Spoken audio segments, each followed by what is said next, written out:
Have you ever messed up with your coloring?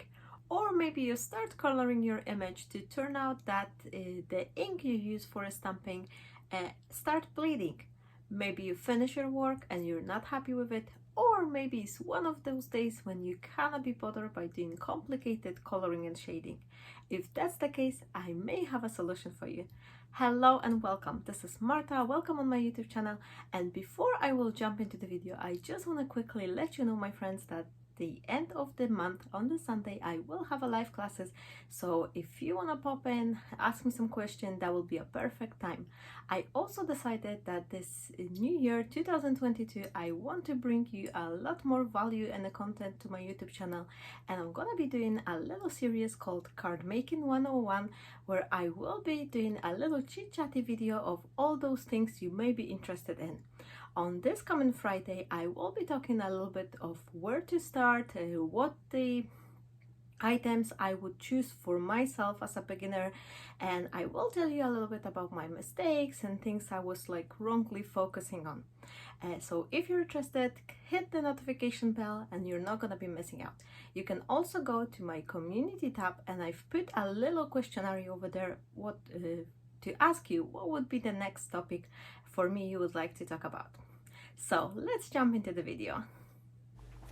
So once again, welcome and thank you so much for watching. For my today's video, I'm gonna be playing with this creative stamping magazine. This is issue number 104, and I've chosen it because it has this beautiful flowery design stamp, which is quite large, and this is one of those stamps which are meant to be used with the coloring.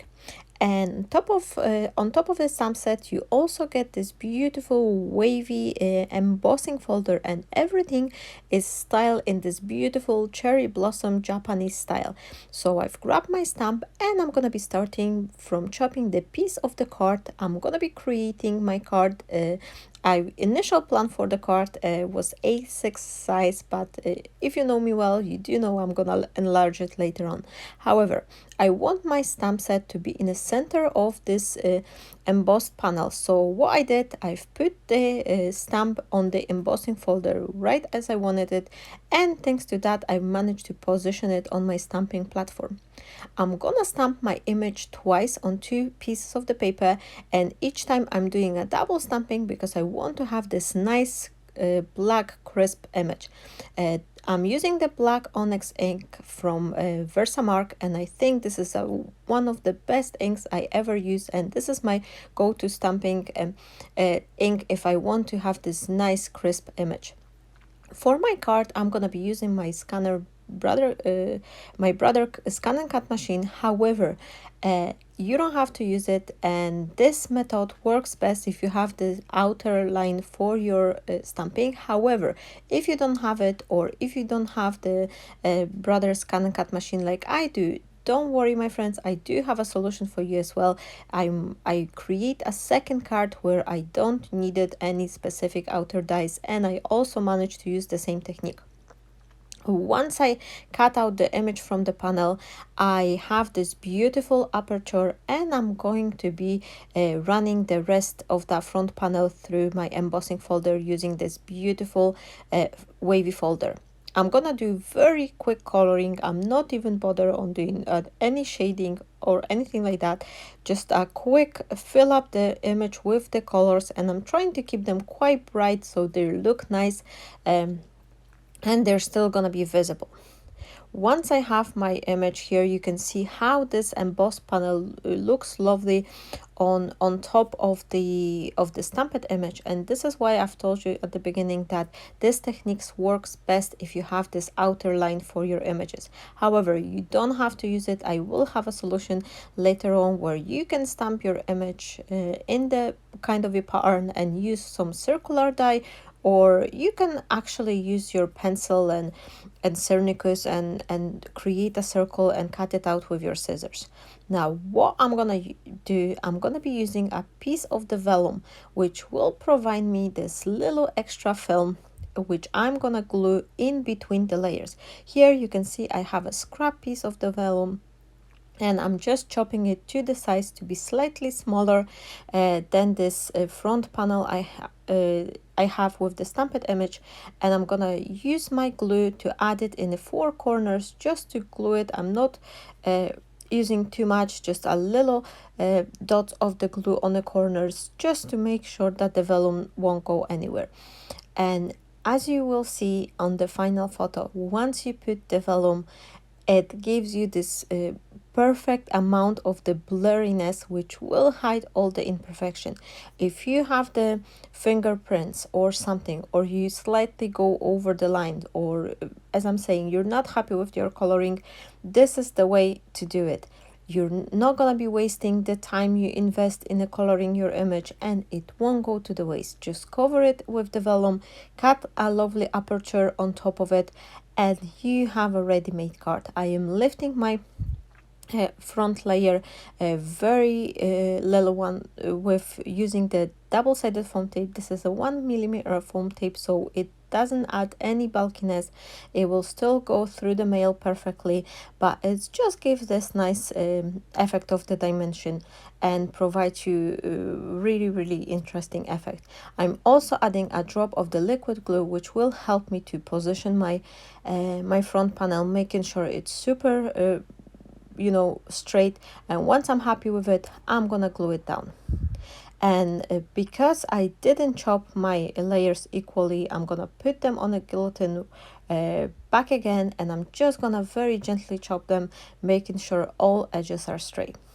And this is the panel I initially planned to stick on my A6 size card. However, as I've mentioned before, I like my cards to be bigger. I think they just look a little bit nicer when they are on the larger side. So I've decided to use the bigger size. The A5 size card seems to be too big, so I'm gonna be changing my size of the card into 5 by 7 inches. But for now, I'm gonna be focused on this sentiment. I've grabbed one of the sentiments included in this stamp set, and I've just stamped it with the same black ink. I'm gonna cut a little narrow piece for my sentiment, and I will glue it on the front panel. But in meantime, I'm gonna be working on a card base. I've cut myself a piece of the cardstock which was 10 inches by 7, and I'm gonna score it in half and create myself perfect 5 by 7 card. You can also use ready-made cards, which are quite handy because they're coming with the envelopes. And I also had a box of these on hand, but I was just too lazy to grab it, so that's why I've decided to slightly cut the piece of A4 size card and just create my own card base. Now, once I place this front panel on top of a card, I've noticed that something is missing here. I think I'm just missing a little pop of the color.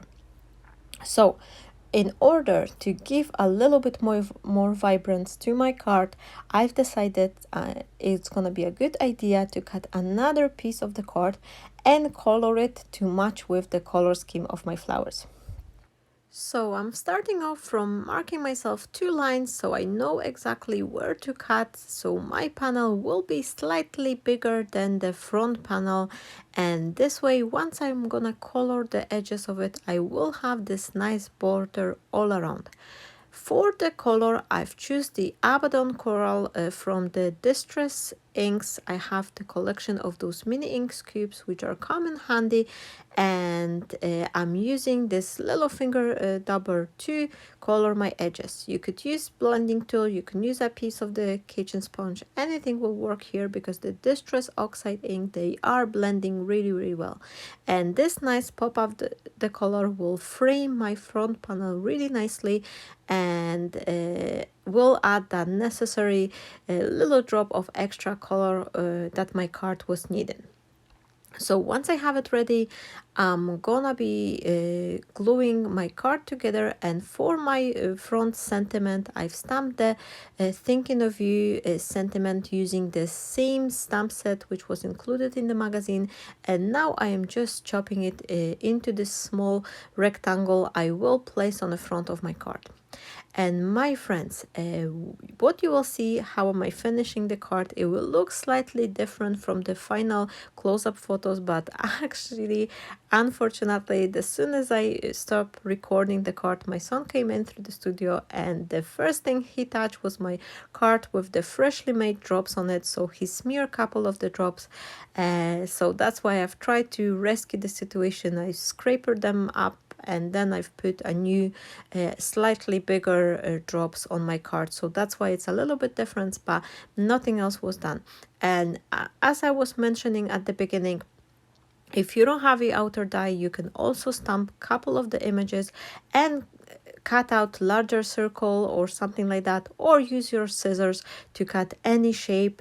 It doesn't even have to be a regular shape. You could do this little like a vintagey opening aperture with distressed edges, so that will work well as well. As long as you place the vellum, it will blur up your image, so it will hide all the imperfections in your coloring. I hope you enjoyed my today's video, and if you did, please don't forget to give it a like. This is always a huge help for any other small creator like me to let the YouTube know that you are enjoying our creation and our content.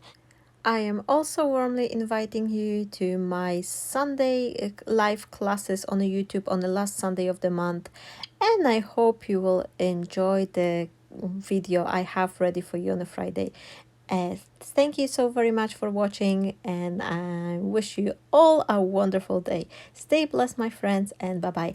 Oh, and lastly, for those of you who are new here on the channel, down below in the description area you will find a link to a free download papers I am sharing with you as well, so I hope you will enjoy them too. Have a wonderful day, stay blessed, and bye bye.